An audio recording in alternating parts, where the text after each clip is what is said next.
It's actually Q&A with Jimmy, not Wade, because Wade's tearing down Dennis's truck, our owner. Oh, you're supposed to make something up, like Wade. Usually I normally make it up. And we say Wade ate gas station sushi, and he's on the crapper.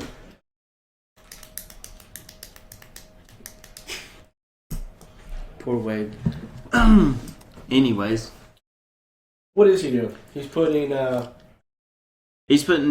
Twin Kit. I guess we yeah, can. I guess we can. I mean, it's I don't not know. out on the market yet. He's working on I guess, a prototype.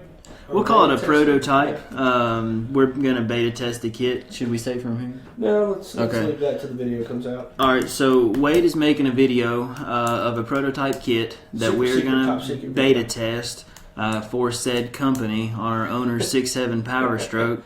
What else did he put? Oh, and well, he's doing something else. I mean, we just did two Mishimoto.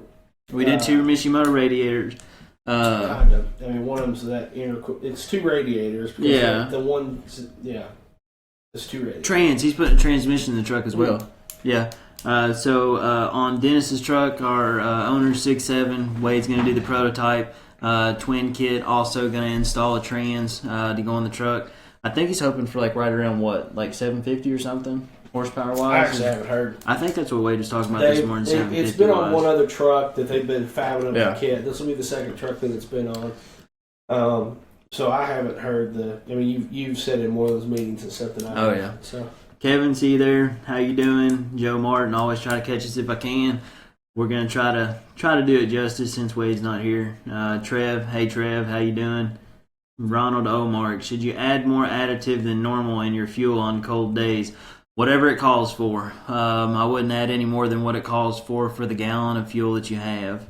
If the additive's not doing it, I mean, adding more isn't necessarily going to fix it. No. You've got to get some sort of heater in there at that point. More is not a good thing in that case. Yeah. Dylan Tipton ordered a lift pump off your guys Tuesday. Just showed up today.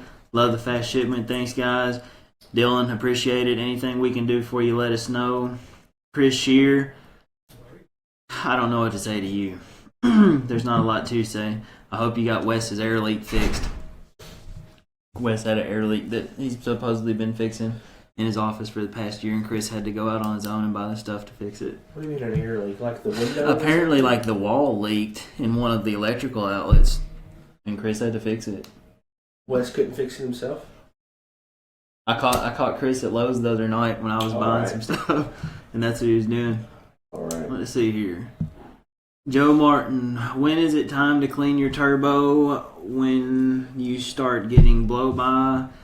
What kind of truck are you running? What kind of turbo are you running? Yeah, give me some information on that. Tyler Montgomery, see you there, buddy. Dilly dilly.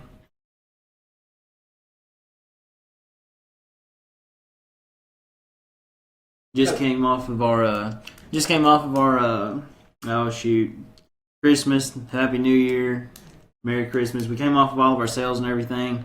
It's been kind of slow here lately. With the colder weather picking up though, I've noticed in the past 2 days that the phones have been ringing off the hook with people thinking that their truck might possibly have a problem, and once you run through your whole fuel gel situation and the truck's just too dang cold to function right now, then it starts to make sense to people. So let's talk through that a little bit. So why does having an aftermarket pump cause people's truck to gel up more often? Well, what you get with having an aftermarket pump such as a Fast or an Air Dog, there's more surface area on the filter and the pump itself versus what you normally have on a stock pump. So therefore, the more surface area that you have for the weather to hit it, it's gonna get cold. Fuel's gonna gel up. What you get in with Fast and Air Dog as well. Fast has their own heater that you can get that'll heat the pump, heat the fuel in the filters. That way it doesn't gel up. Air Dog, they don't have a heater, but BD has an aftermarket heater that you can use with the Air Dogs. But what you get down into, if you get fuel somewhere at a mom and pop store where the tank isn't turned over quite as often as it should, you'll get water in the fuel. When you get water and condensation in the fuel, running through the fuel line or the pump itself, you'll have a blockage. When you have a blockage, fuel's not going to pass it. A heater's not going to do you any good there. So getting fuel from a high traffic area like a truck stop or something of that nature where the tanks are turned over more, you're going to cut away from that. So right now, getting fuel, I would highly recommend, if you can wait to get to a Shell station, truck stop, and overnight, something like that, get your fuel there instead of buying it at your mom and pop store, because that's going to help tremendously as far as cutting down on your fuel gelling up. Is it more important to keep a really full tank, or does that matter right now? Or? I don't think so really right now, as far as keeping a full tank. I don't think that'd really cut into it any. It might. I don't know. Get questions here now. Mitch Higgins, 2003 LB7 long crank time when it's hot. Won't start unless it's plugged in the morning. No fuel in the oil and glow plugs are working fine. What else could it be? Mitch, have you checked the truck for codes? Also, do you happen to know what your rail pressure is? I would like to know what your actual versus your desired rail pressure is on that truck when it's starting up. That'll give me a little bit more to go on as far as answering your question, helping you out there. Steve Farmer. Oh, where's Steve? It will start and idle for hours, but as soon as you try to drive down the road, it will die. I purchased a Fast 95 lift pump thinking that maybe that would help. I haven't had a chance to install it due to work. What are your thoughts? It's a 03 LB7. Same thing, Steve, that Mitch had there. Do you know what the codes are? If there are any codes, driving down the road and it will die. Do you know what the lift pump pressure is, feeding the injection pump? Also on that rail pressure, actual versus desired, is going to help me out a whole lot there too. 06 Cummins stock turbo, going back to Joe there. Joe, I'll be honest with you, as far as cleaning the turbo itself, I don't quite know how you would go about cleaning the turbo. You might do a new drain tube, might do a new feed line, but I mean, as far as cleaning the turbo itself, there's not a whole lot that you can do there. Any particular anti-gel you all recommend? 2012 6.7 Cummins, Mike Kaler. Mike, I don't have a specific one. If it's a hard situation that we have, Diesel 911's good. The Power Shot that we carry as well, it works as a water dispersant, so that would be good as well for working as a, I wouldn't really call it an anti-gel, but it would definitely help out in the situation. AJ Chuppa. If you're in an extreme situation, there's no additive that's going to help. I mean, I guess the Diesel 911 over time, yeah, it will get you out of a pinch quickly. But yeah. If you're in an extreme environment, you've got to have some sort of heater, really. Yeah, you got to have some sort of heater, and really, once you get to past the point of having the heater and getting the truck running, once you have return fuel making its way through the engine back to the tank, that's going to heat the fuel up as well, and you'll be fine there. You can keep going. AJ, Mitsubishi Fuso diesels, why are they biggest? I'll be honest with you, I don't quite, we normally just deal with the smaller pickup line of trucks. That the Fuso, I'm going to assume that's in an over the country truck like a Class 8 or something, or a tractor. I am not 100% sure on those. Is it normal for third gen Cummins to have a little blow by? Not necessarily. I would be kind of curious as to know what your definition of little blow-by is too. If you take off the oil cap, for instance, while the truck's sitting there to idle, do you notice a haze? When you go to take the cap off, does it pop the cap off in your hand? Ryan Mallory, 2016 Denali LML. I have an AirDog 165 PPEI 5-inch exhaust. My question is, there any reason to delete the stock fuel filter? Yeah, just to save yourself a little bit of money, because you have the added filtration there with the water separator and the fuel filter on the AirDog, both going down to a 2 micron. I want to think that the factory fuel filter on a Duramax might be a 10. And going with like the fast fuel filter delete, which you can run with the AirDog, that doesn't amount to a hill of beans. You can run that just fine and cut down on the cost of the factory filter that you don't have to run. The water and fuel sensor that is on the bottom of that filter will screw right into the bottom of the fuel filter delete as well. Matt Jones, I'm still running the factory air intake. What would be the best upgrade to and not spend a bunch of money for a 2001 Chevy? What I mean, if you're just wanting to save a little bit of money, just we can get you a K&N filter drop in your stock air box. If you're wanting to go with an actual cold air intake, I would probably recommend to look at an S&B cold air intake. I know you said trying to save a little bit of money there. Either way, I mean, if the truck's just going to be a stock daily driven truck, either way is the correct way to go, in my opinion. Cameron Kirby, best tune for a 99 24 valve with industrial injection hot rod pump. You can go, there's many options you can take here depending on what you want to do. If you just want to have a simple plug and play module, such as like a Smarty or something along that lines. If you're wanting to have some sort of hard, heavy tune on it, hey, there's weight, everybody.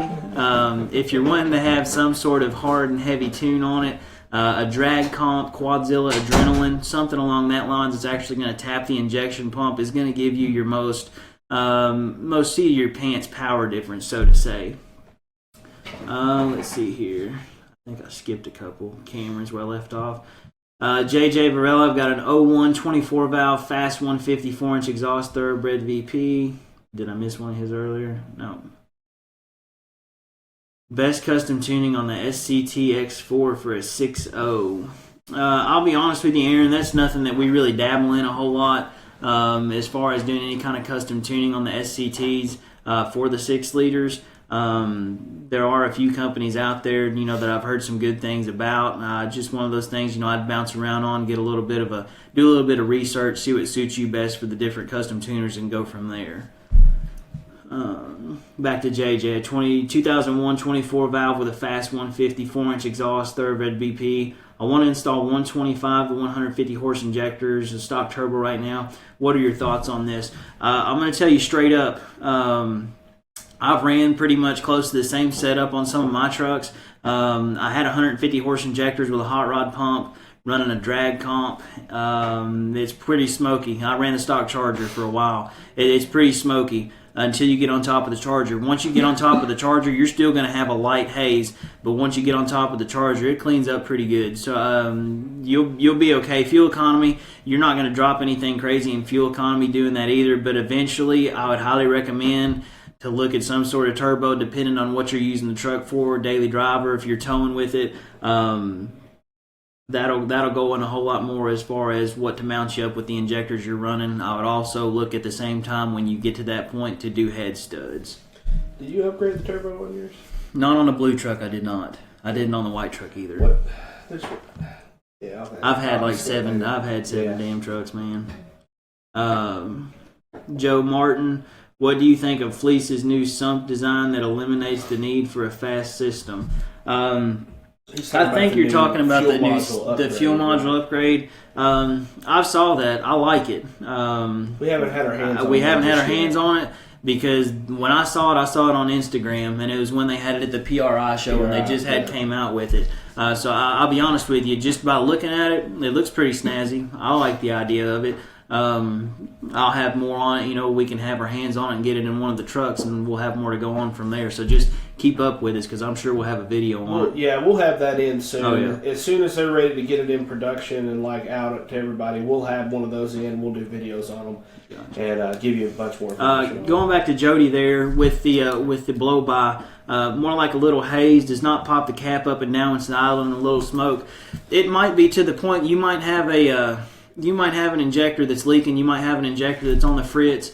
I know on our pulling truck that we bought, when he brought it to us, I popped the cap on it and showed it to Wade and Dennis, and it had a little bit of haze on it. I didn't think anything of it. Once we got to tearing the engine down, we had actually found out that the number 6 cylinder was dang near washed down. There was scoring in it and everything from where that injector had been leaking, and the tip of the injector was so carboned up. I mean, it looked dang near black, almost purple in some places where it had been so hot. That's one of those things you just kind of have to take with a grain of salt. Might even pull it down to the point where you can do a compression check on it and see if you're making right amount of compression in all the cylinders. That'd tell you a whole lot more to go on. it's one of those things you can keep driving it until it gets to the point to where you know you have a problem, or take care of it now and do some preventive maintenance. It's however you want to go about it there, man. Matt Jones, truck is tuned, heads and tranny, do a bunch of towing with it. Matt, give me just a second because I don't remember what we were talking about. Oh, the intake. I'll be honest with you, man. With having it tuned already and having the heads done, I'd probably just go ahead and put an S&B cold air intake on it and be done with it, other than just slapping a filter in the factory box. I mean, it's not like the intake at that point is going to make a huge difference. Not that it's going to make a huge difference, no. Longevity-wise. Efficiency at that point. Correct. Logan Dees, hello, fellers. Howdy. Mike Kaler, what cold air intake do you recommend for my 2012 Cummins 2? Forgot to ask that. Fully deleted truck, only running in the tow tune on the Mini Max as well. It has an easy life. I just want to help it breathe a little easier. Going back again, Mike, S&B would be fine. AFE. Honestly, on that truck, any of them. Any of them is going to benefit over the factory box on that for sure. Junior. Got a 2017 Cummins. Got a chip in it right now. Thinking about doing more mods. Any ideas, big or small? What are is the truck deleted, or are you just running with all emissions on right now with the tune? I'd like to know that, Junior. Jonathan, 06 Cummins, 100 horse injectors, S464, second gen swap, fast 150, looking to get a bigger CP3. Opinion on dual CP3 versus a bigger single. The dual CP3s are definitely going to have an easier life than what a bigger single would. With a bigger single, when you go to machining out the inside of the pump for bigger plungers, the tolerances are a little different. The pumps have to work harder. When you go to a dual setup, like I said, they don't have to work as hard. They have an easier life. It'd be a better situation for the truck to run duals over a big single, in my opinion. Jody Robinson, okay, thanks. It's not smoking out of the tailpipe, just the oil cap. When you take it off, and is a Bully Dog GT tuner too much for stock Cummins with the MV5600? Not so much, man. I mean, if you were to run the Bully Dog on the highest level, if you're running a stock clutch in it on the MV56, I could see you slipping a clutch in. I don't think that that's too much for a stock truck, though. If you had, quite a bit more done to it, possibly, but with that, I would think you'd, do a little bit more as far as the tuning wise goes. Junior, it's deleted. Do you have the biggest thing on a deleted truck, man, that I'll get into on Junior? Definitely going to be fuel system for sure, because on the newer trucks, getting into the fuel that we're running now, fuel quality is everything. Getting into the CP3, getting into the injectors, just run the best quality fuel you can. If you don't already have it, Fast or Air Dog, either one I would recommend.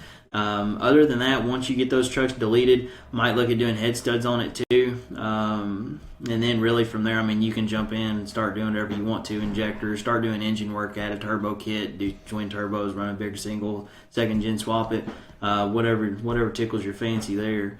Got a 2002 Duramax. Would you go with Edge CTS to monitor parameters or mechanical gauges? John, I'll tell you straight up, I'm an analog guy. I like to have the gauges there on the pillar. I like the way that looks. As far as readings, though, the Edge CTS is dang near spot on what an Autometer is pro analog gauge is. I promise you that. I've saw them in all trucks, and they're dang near spot on for what a regular gauge is. I love my Insight. Adam, yeah, he's digital.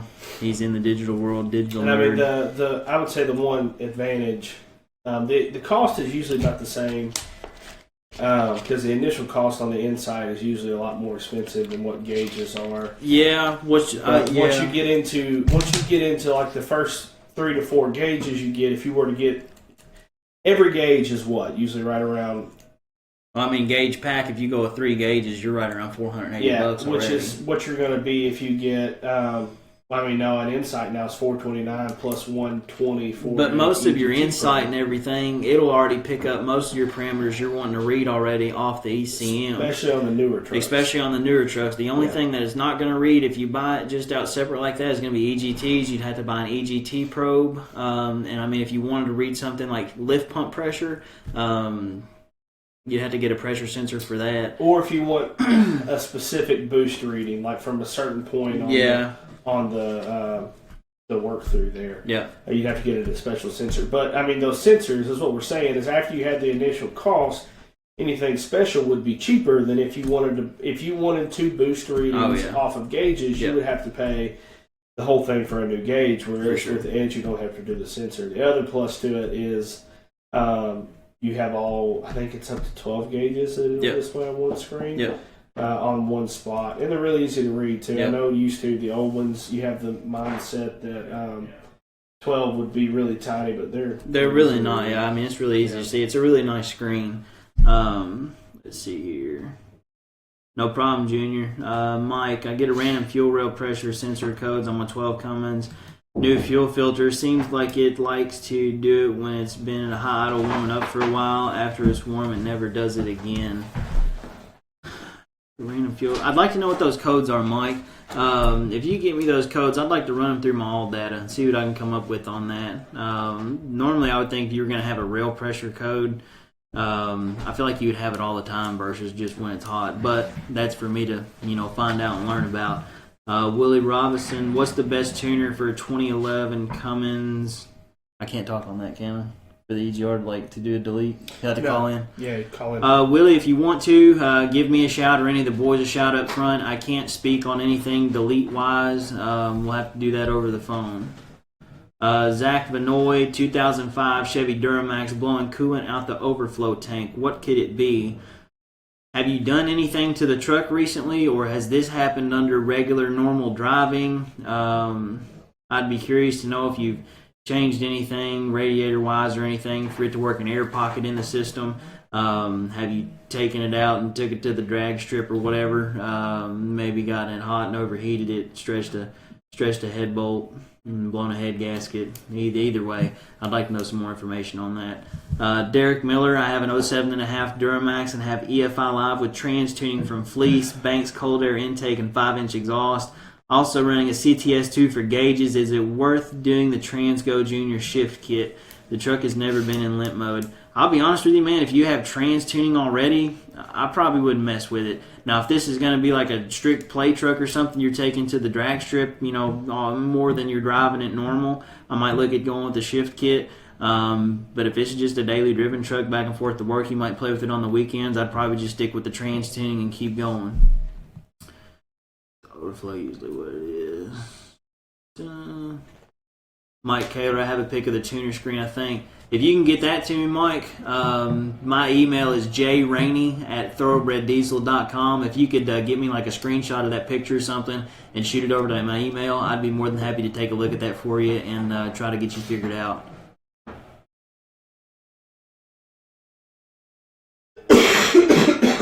What's been going on in the marketing world? Nothing. Nothing. Because Christmas is over. How close are we to the new website? I'm not sure on that. There's a little bit of hold up on some of the back end stuff that's keeping it. I got you. My guess all along has been March. They've been saying January since forever, and I go, heard that before. I'm going to say March. For those of you that don't know, we're going to switch over to a new website.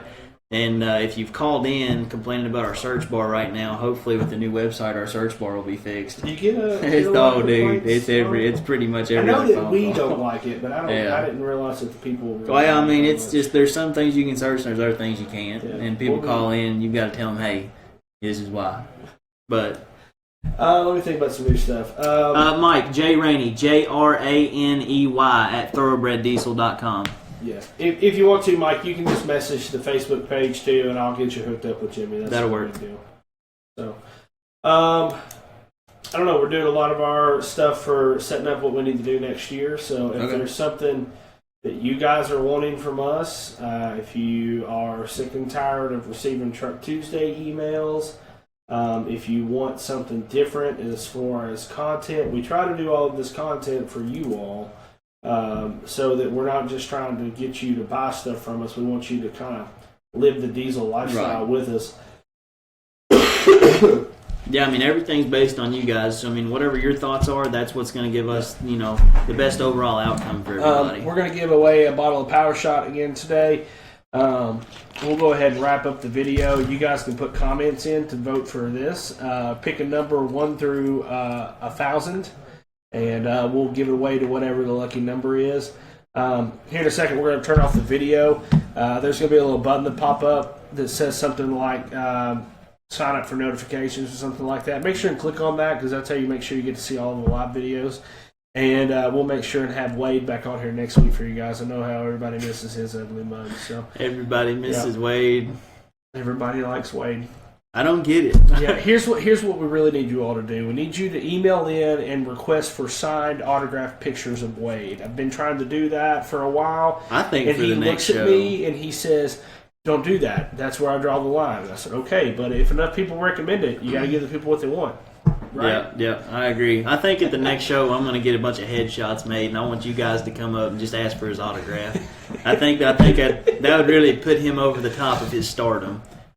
I'm good with that. Thanks for watching, guys, and we'll catch you next week at 3. All right. See you guys.